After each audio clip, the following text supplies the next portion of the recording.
Broadcasting live from the Business Radio X studios in Atlanta, Georgia, it's time for Coach the Coach Radio. Brought to you by the Business Radio X Ambassador Program, the no-cost business development strategy for coaches who want to spend more time serving local business clients and less time selling them.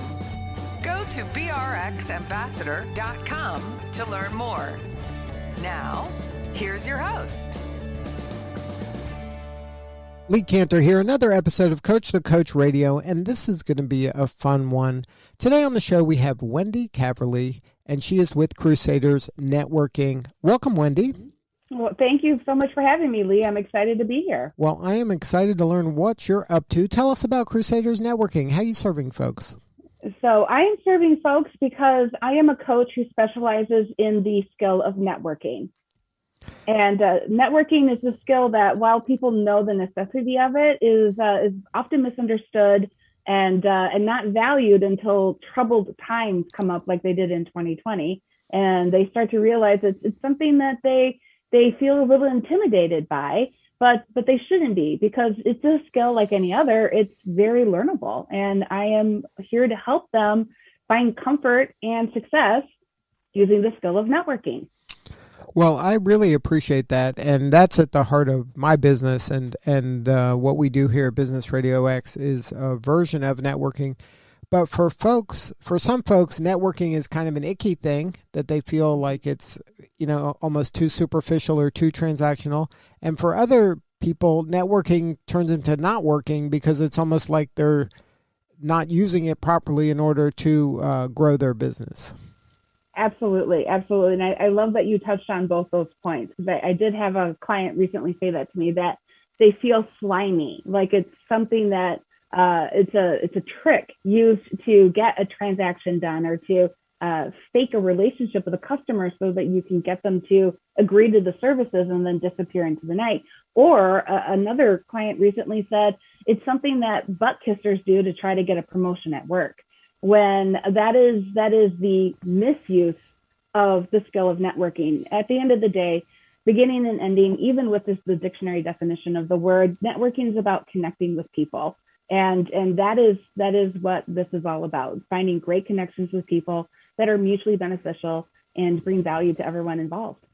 Right. I do a lot of work with salespeople, and sales has the same kind of issues, where people think it's icky and they think it's a manipulation, or you're tricking someone to do something they don't really want to do. But in both of the cases, I think that they're both for, like you said, it's about connecting and finding the right fit and seeing if there's ways to collaborate and work together. And it isn't a manipulation or any type of deception. You're just trying to help each other win if you're doing it right. Absolutely. Absolutely. I think sometimes people forget the net in networking. You are literally creating a network of people who are there when you need. They either make you more valuable to your current customers, because now you can solve a problem for your customer rather than just tell them that you really feel bad for their issues, or in your own times of need, when you find yourself in an unexpected situation, you know who you can trust that will step up and help you move forward in life.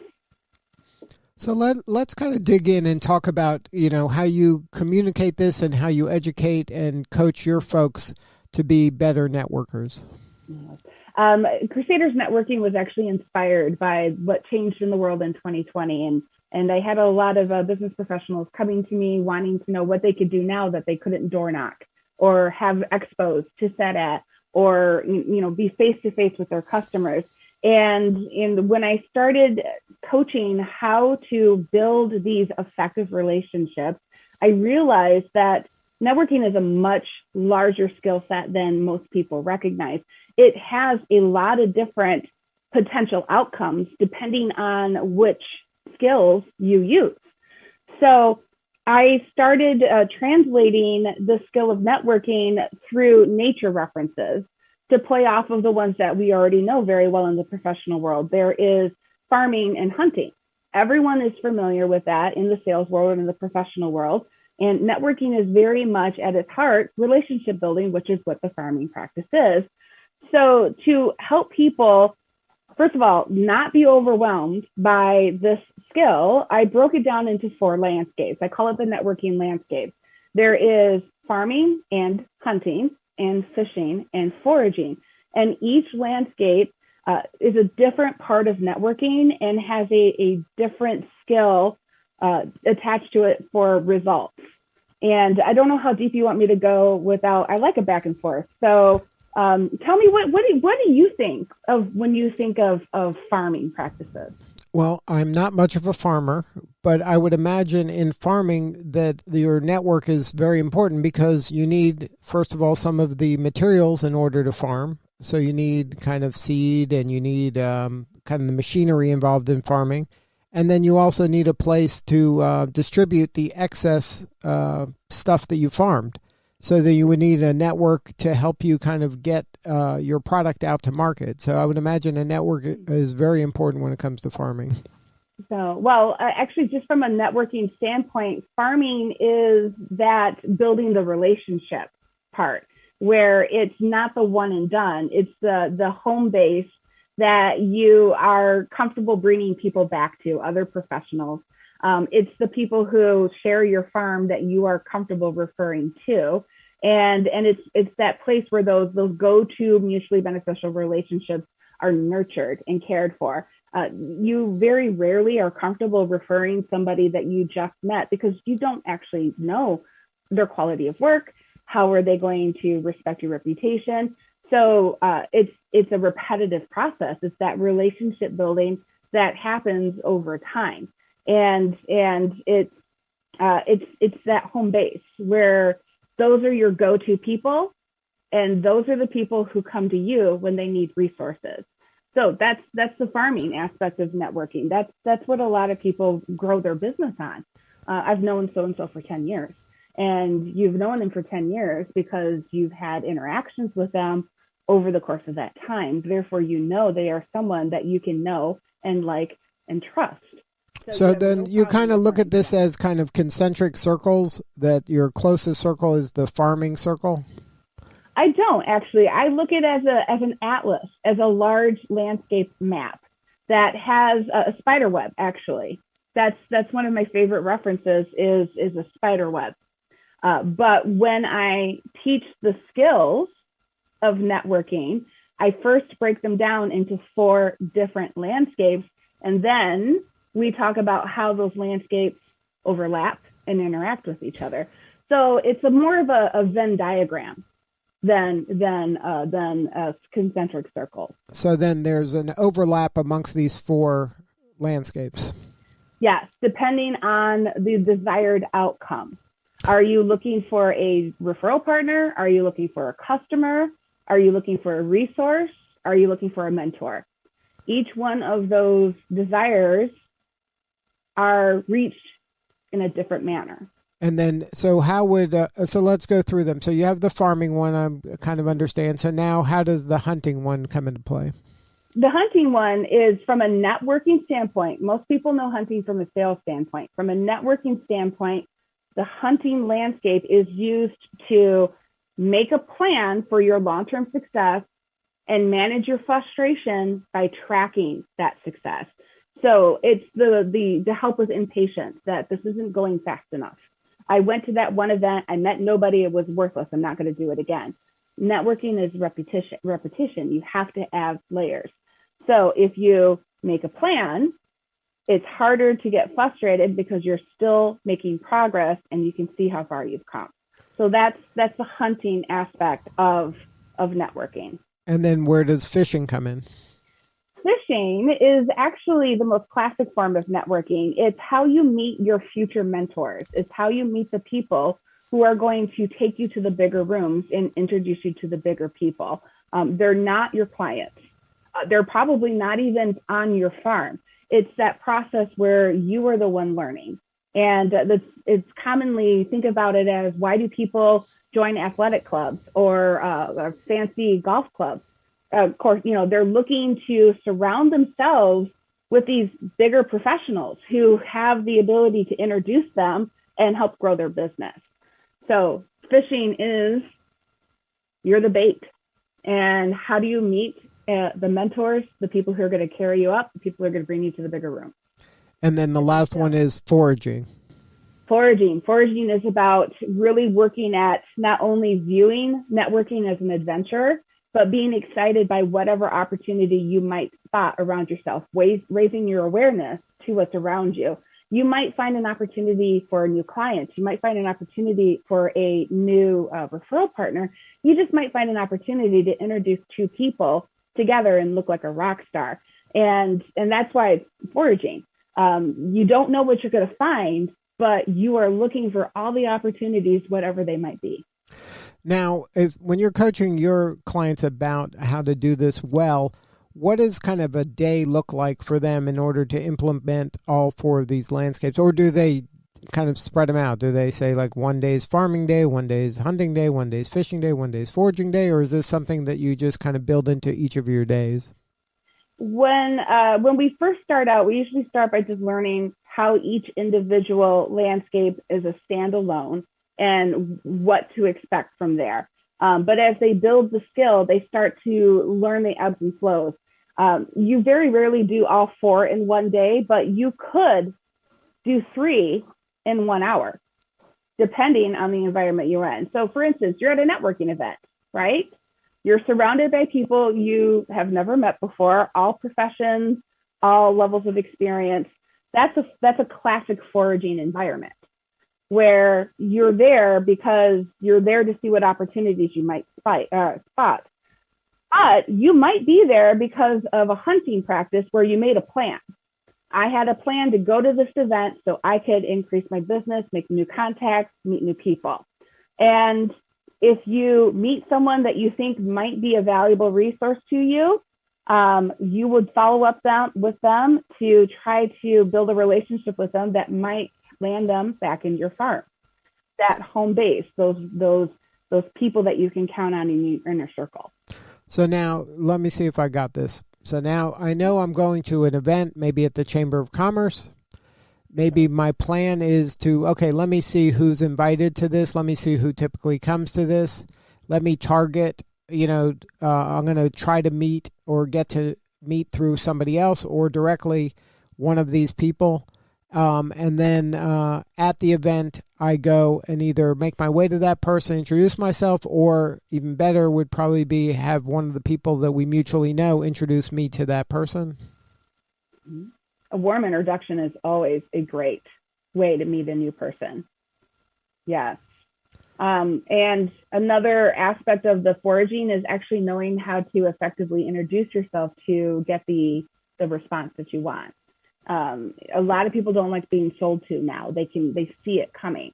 So if your goal was to meet this person, you don't want to immediately try to give them a sales pitch and just dump everything on them. You don't need to. The goal is to get to what I call the professional first date. You want to get the next time on your calendar. And so by making that warm introduction or that connection in your foraging landscape or at the networking event in this case, the goal is to get the next appointment with them. You don't need to close a sale. It's not a sales call. It's a networking event. And networking is about connecting and that open exchange of information. So take some of the pressure off yourself. It's not a one and done scenario if you're doing it right. And this is one of the things where I think people make a mistake is they try to accelerate the relationship faster than that it really needs to go. It should be organic like you described, and you should be in there for the long run. This isn't something where you're trying to sell that person something in that 5 minutes that you're having a conversation. Absolutely. And it's not the right time for that anyway. There's a lot of people there that they want to get to as well. You want to leave a positive impression and you want to give yourself a reason to follow up with them. So really that's the objective, is really that next step. And if you go in with a plan like you described and going in, the object isn't to sell anybody anything, it's just to get, the next conversation, then it takes a lot of the pressure off. Oh my goodness. Yes. It also helps take the pressure off when you don't feel a ticking clock. I think that's true for anybody. So that's one of the skill sets in the hunting landscape is by making the plan and being able to track your progress, it takes the pressure off that you're not going far enough, fast enough. You can see that you're making progress. So now, having been involved in networking for a while, can you share an experience either with yourself or with one of your clients where you've helped them network and help them kind of take their business to a new level? Yeah, actually, I can. I personally have been running referral teams for businesses for 7.5 years. So they get a very immersive experience in the farming landscape where they get to build those relationships. And we talk a lot about those long-term relationships don't come from laying out your expectations up front. It's from trying to be of service to them. This isn't new. This is Dale Carnegie 101, right? You'll make more friends in 2 months caring about their problems than 2 years trying to get them to care about yours. And The Go-Giver right now is a very popular book. Same principle. How can you be of value or of service to the person that you're connecting with?